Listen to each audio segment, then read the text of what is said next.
तो दोस्तों, स्वागत है आपका अपने YouTube channel Rohit Goswami law classes में। और आज मैं आपको कराने वाला हूँ LLB थर्ड ईयर। सेम है आपका 6, कोड है 6003 या 603 भी है, कहीं लिखा हुआ होता है। एक्ट है आपका ह्यूमन राइट, मानवाधिकार। क्वेश्चन नंबर आपका 12 है। अब से पहले मैं आपके काफी क्वेश्चन करा चुका हूँ, आप प्ले लिस्ट जाकर देखिएगा। जब आप प्ले लिस्ट देखोगे तो वहां पर आपको सैम कोड और एक्ट का नाम लिखा मिलेगा। अगर किसी स्टूडेंट का सैम या कोड मैच नहीं करता है तो आप परेशान ना होना, आप अपने सिलेबस और एक्ट के अकॉर्डिंग अपनी तैयारी करना। आज का जो क्वेश्चन है 12 है, मानव अधिकारों की वियना घोषणा आने की जो संभावना रहती है वो 80% बनी रहती है। वेरी वेरी इंपॉर्टेंट क्वेश्चन है ये, ठीक है। यदि किसी स्टूडेंट को हमारे पीडीएफ नोट चाहिए तो दिए व्हाट्सएप नंबर पे एसएमएस करके हमसे अपने पीडीएफ खरीद सकता है, ठीक है। प्लीज कॉल ना कीजिएगा। क्वेश्चन नंबर है हमारा 12, मानव अधिकारों की वियना घोषणा तथा 21, यहाँ पर ये 20वीं कर लेना, ये बाई मिस्टेक हो गया है। 20वीं शताब्दी जून 1993 की कार्रवाई का कार्यक्रम, ये इंग्लिश में लिखा हुआ है, आप अपनी सुविधा अनुसार इसे देख सकते हो। आंसर है 12, मानव अधिकारों पर विश्व स्तरीय सम्मेलन ऑस्ट्रिया के वियना शहर में 14 से 25 जून 1993 को हुआ।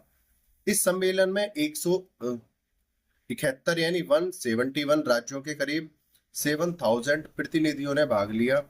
इनके अलावा इसमें अनेक राष्ट्रीय व अंतर्राष्ट्रीय स्तर की इकाई तथा गैर सरकारी संगठनों ने भी भाग लिया।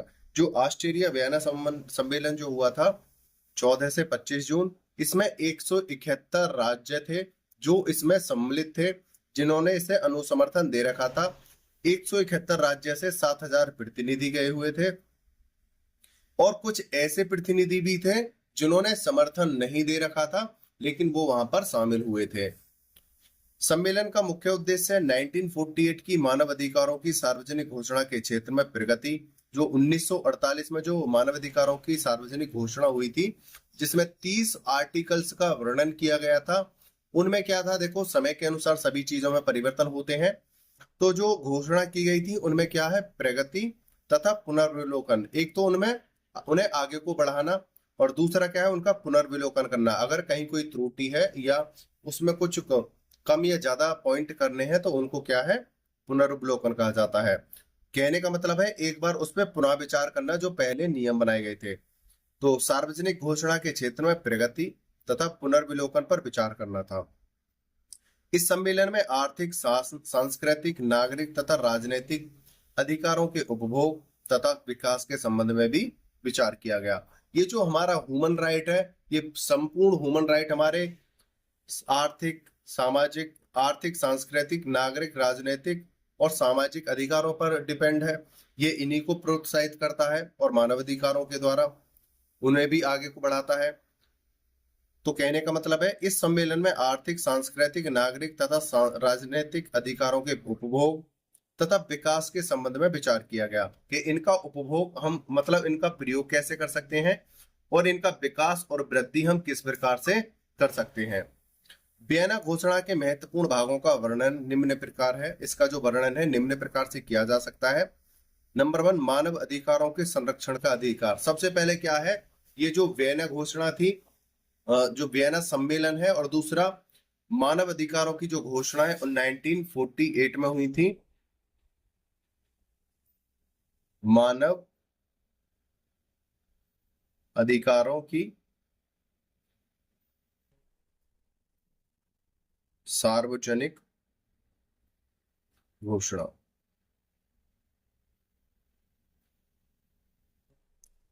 ठीक है। ये 1948, इसका मेन उद्देश्य क्या है,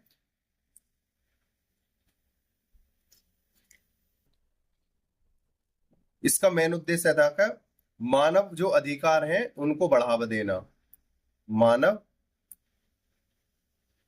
अधिकारों का को बढ़ावा देना, ठीक है। आगे चलते हैं। घोषणा के भाग 1 में संयुक्त राष्ट्र के चार्टर के संदर्भ में विश्व सम्मेलन, विश्व सम्मेलन कौन सा था, वियना विश्व सम्मेलन, मानव अधिकारों तथा मौलिक स्वतंत्रताओं का अवलोकन तथा संरक्षण किया जाएगा। तो सबसे महत्वपूर्ण बात क्या थी, संयुक्त राष्ट्र चार्टर में और भाग 1 में कि जो मानव अधिकार है उनका अवलोकन किया जाएगा और उनको संरक्षण दिया जाएगा, जितने भी मानव अधिकार हैं। आगे, संयुक्त राष्ट्र के उद्देश्यों को प्राप्त करने के लिए, भाई संयुक्त राष्ट्र ने एक ये जो सभी लोगों का संघ बनाया था, इनका क्या है, इन सभी संघ ने, इनका मतलब क्या है, सभी राष्ट्रों ने किस उद्देश्य के लिए इस संगठन को बनाया था? संयुक्त राष्ट्र के उद्देश्यों को प्राप्त करने के लिए अंतरराष्ट्रीय सहयोग की आवश्यकता होगी। भाई ये जो मानव अधिकार हैं, राजनीतिक, सामाजिक, आर्थिक, नैतिक, इन सभी को प्राप्त करने के लिए भाई संपूर्ण विश्व के मानवों को एकजुट होना पड़ेगा। और कहने का मतलब ये है, संपूर्ण विश्व के राष्ट्रों को एकजुट होकर कार्य करना पड़ेगा। आवश्यकता होगी किसकी? अंतरराष्ट्रीय सहयोग की आवश्यकता होगी। अंतरराष्ट्रीय सहयोग का मतलब संपूर्ण राष्ट्र और उनके मानव अधिकार एवं मौलिक स्वतंत्रताएं सभी व्यक्तियों का जन्मसिद्ध अधिकार है। वे अपनी राजनीतिक, आर्थिक तथा सांस्कृतिक प्रणाली में समस्त मानव अधिकारों व मौलिक स्वतंत्रताओं को संरक्षित वे लागू करें। ठीक है, आगे चलते हैं। जो मानव अधिकार है उनको संरक्षण दिया जाए और उनको लागू किया जाए। अगर उनके अधिकारों का कोई उल्लंघन किया जाता है तो उन पर क्या है, न्यायिक कार्रवाई की जाए अंतरराष्ट्रीय लेवल पर। अगर कहीं कोई त्रुटि है तो उनमें क्या है, पुनर्विलोकन, यानी उनमें पुनः समाधान किया जाए। आत्मनिर्धारण का अधिकार, दूसरा अधिकार कौन सा है? आत्मनिर्धारण का अधिकार। सभी व्यक्ति आत्मनिर्धारण का अधिकार रखते हैं। वे स्वतंत्रता पूर्वक अपनी राजनीतिक स्थिति का निर्धारण कर सकते हैं। प्रत्येक देश को अपनी राजनीतिक कार्य करने के लिए पूर्ण स्वतंत्रता है। उसमें कोई भी देश उनकी राजनीति के स्तर में हस्तक्षेप नहीं कर सकता है। ठीक है, तथा अपना आर्थिक, सामाजिक व सांस्कृतिक विकास कर सकते हैं। कोई भी देश अपना आर्थिक यानी धन से संबंधित, समाज से संबंधित और संस्कृति से संबंधित विकास कर सकते हैं और उसे अपने देश और कल्चर के अनुसार उसे लागू कर भी सकते हैं। मानव अधिकारों पर विश्व सम्मेलन यह स्वीकार करता है कि आत्मनिर्धारण के अधिकार का उल्लंघन मानव अधिकार का उल्लंघन माना जाएगा। मतलब अगर कोई व्यक्ति, कोई देश या कोई व्यक्ति किसी के जो मानव आत्मनिर्धारण के जो अधिकार होते हैं, जो उनके देश के निजी अधिकार होते हैं, संस्कृति, समाज, आर्थिक, ये सभी क्या है, राजनीतिक अधिकार, ये उसके आत्मनिर्धारण की मतलब उसके स्वयं के अधिकार हैं। भाई किसी देश का कल्चर किसी प्रकार का हो सकता है, कहीं की राजनीतिक स्थिति कुछ अलग हो सकती है, तो हम एक दूसरे के देश पर अपनी जो राजनीतिक स्थिति है, आर्थिक, सामाजिक, उसे थोप नहीं सकते हैं। सभी देशों को अपने प्रकृति के अनुसार सांस्कृतिक, सामाजिक, आर्थिक जो प्रगति है उनको चलाने का अधिकार है। लोकतंत्र व्यक्तियों की स्वतंत्र अभिव्यक्ति तथा उनके राजनीतिक, आर्थिक, सामाजिक व सांस्कृतिक आत्मनिर्धारण पर निर्भर करता है। लोकतंत्र मतलब लोकतंत्र व्यक्ति, जो लोकतंत्र देश होते हैं, वो अपने सभी कार्यों को अपनी स्वतंत्रता अनुसार कर सकते हैं। मानव अधिकारों व मौलिक स्वतंत्रताएं राष्ट्रीय और अंतरराष्ट्रीय स्तर पर सार्वजनिक तथा शर्तें रहित होनी चाहिए। मतलब ये जो कुछ चीजें ऐसी हैं, राजनीतिक, आर्थिक, सामाजिक, सांस्कृतिक, ये कुछ ऐसे अधिकार हैं, ये शर्त रहित होने चाहिए। प्रत्येक देश इन्हें क्या है, स्वतंत्रता पूर्वक मना सकता है। इसमें कोई किसी देश में हस्तक्षेप नहीं करेगा और न ही इन पर कोई बाधा डालेगा। ठीक है, ना ही इन पर कोई शर्त रखेगा। आगे 3 पॉइंट है, विकास का अधिकार।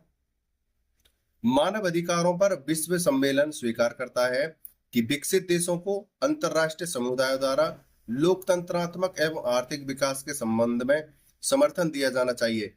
विकसित का अर्थ होता है जो देश ना तो पूर्ण रूप से अमीर है, न ही पूर्ण रूप से गरीब है, उनके देश का क्या है, विकास हो रहा है, वो विकसित है।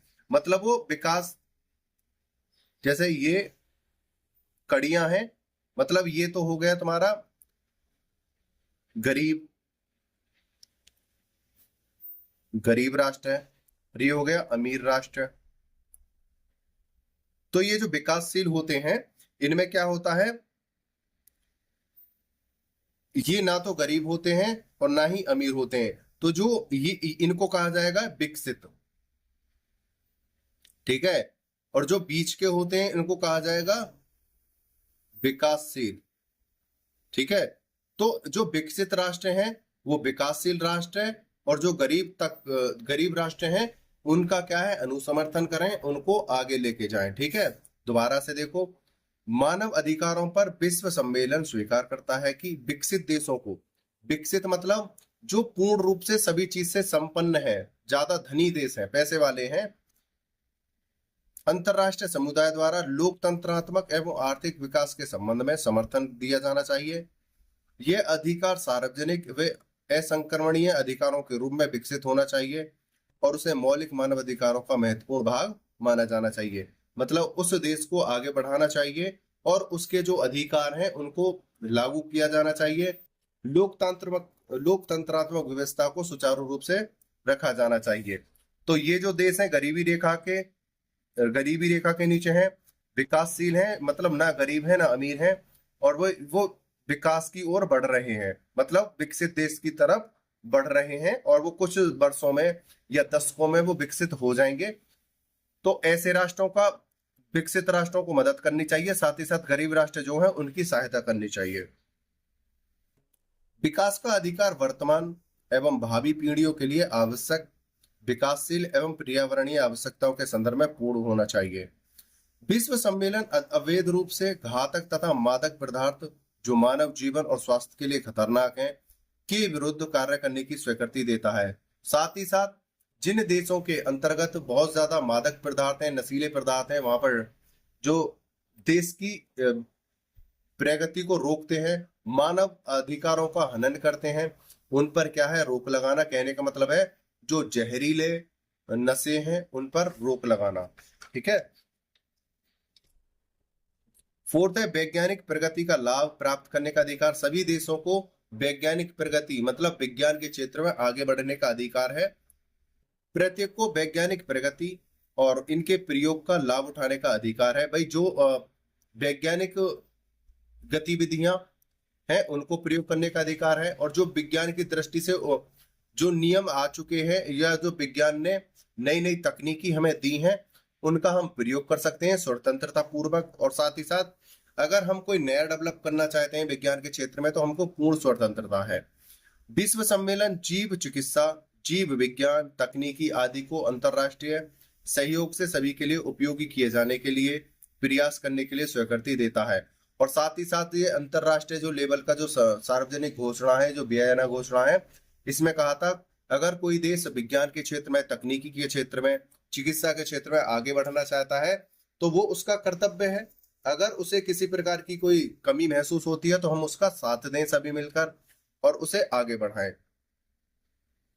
फिफ्थ है राज्यों को दोषी व्यक्तियों को दंडित करना चाहिए। अगर कोई दोषी है तो उसे दंडित किया जाना चाहिए। मानव अधिकारों के संरक्षण हेतु अगर कोई देश या कोई देश का व्यक्ति मानव अधिकारों का हनन करता है, संरक्षण हेतु जानबूझकर अवहेलना करने वाले व्यक्तियों के विरुद्ध कार्रवाई किए जाने के लिए विधायी, न्यायिक तथा प्रशासनिक व्यवस्था को अधिक प्रभावी बनाया जाए तथा दोषी व्यक्ति को दंडित किया जाए। अगर कोई देश किसी दूसरे देश के अधिकारों का हनन करता है, आर्थिक, सामाजिक, राजनीतिक, सांस्कृतिक, इन अधिकारों का हनन करता है या उनमें हस्तक्षेप करता है तो अंतरराष्ट्रीय लेवल पर उसे विधायी, न्यायिक तथा प्रशासनिक अधिकारियों के द्वारा दंडित किया जाएगा। ठीक है। इसी प्रकार से देखो ये हमारे महत्वपूर्ण 5 पॉइंट थे, और भी महत्वपूर्ण है लेकिन हमें सभी को एक्सप्लेन करने की आवश्यकता नहीं है, हम सिर्फ हेडिंग्स लिखेंगे। 6 है आर्थिक सहायता प्राप्त करने का अधिकार। सभी देशों को आर्थिक सहायता प्राप्त करने का अधिकार है। आतंकवाद से मुक्ति का अधिकार है सभी देशों को। महिला एवं बच्चों के शोषण के विरुद्ध अधिकार, कोई भी इनका किसी प्रकार से शोषण नहीं करेगा, ये मानव अधिकार है। अल्पसंख्यकों का सांस्कृतिक, धार्मिक एवं भाषा संबंधी अधिकार। जिस देश में जो समुदाय कम जनसंख्या में है तो उनको अपने धर्म, संस्कृति और भाषा को बनाए रखने का, प्रचार करने का उन्हें पूर्ण अधिकार है। कोई भी उनके सांस्कृतिक, धार्मिक, भाषा इनका हनन नहीं कर सकता है। कहने का मतलब है कोई धर्म बहुत ही छोटे लोगों के साथ है, मतलब कहने का मतलब है किसी धर्म के बहुत कम लोग हैं और वहां पर गिने चुनी जनसंख्या बची है तो वो अपने धर्म को बचाने के लिए उसका प्रचार प्रसार कर सकते हैं, अपनी भाषा को बनाए रख सकते हैं। उसमें किसी प्रकार का कोई भेदभाव नहीं किया जाएगा और ना ही उन पर कोई अटकलें लगाई जाएंगी, ना ही उन पर कोई चीजें नई थोपी जाएंगी। उनको पूर्ण स्वतंत्रता रहेगी अपने धर्म को आगे बढ़ाने की, उसका प्रचार करने की। राज्य को पूर्ण सहयोग देने का कर्तव्य, शरण पाने का अधिकार, सामाजिक सुविधाएं प्राप्त करने का अधिकार, जातिमेता के भेदभाव को खत्म करना। ये थे हमारे वियना घोषणा में कुछ अधिकार जो इनको प्रदान किए गए थे और इनकी घोषणा की गई थी कि अगर कोई इनका उल्लंघन करता है तो उसे क्या है, दंडित किया जाएगा। और ये जो अधिकार हैं ये प्रत्येक मानव अधिकार है, प्रत्येक के मानव अधिकार है और प्रत्येक राष्ट्र इनको प्राप्त करने का अधिकारी है। जो इनके साथ जुड़ा हुआ है वो भी, और जो इनके साथ नहीं जुड़ा हुआ है वो भी इस प्रकार के अधिकारों को प्राप्त करने का अधिकारी है। यह क्वेश्चन अक्सर आपका 80% आता है और 20 नंबर और 10 नंबर में भी आता है। ध्यान रखना, तो इस पर्पज से ये क्वेश्चन बहुत ज्यादा महत्वपूर्ण हो जाता है। मैंने आपको समझाने का पूरा प्रयास किया है। कहीं भी अगर किसी प्रकार की कोई त्रुटि होती है तो उसके लिए मैं क्षमा प्रार्थी हूँ। आपने वीडियो को अंत तक देखा है, मुझे अच्छे से सुना है, उसके लिए धन्यवाद। टेक केयर, बाय बाय, जय हिंद, जय भारत।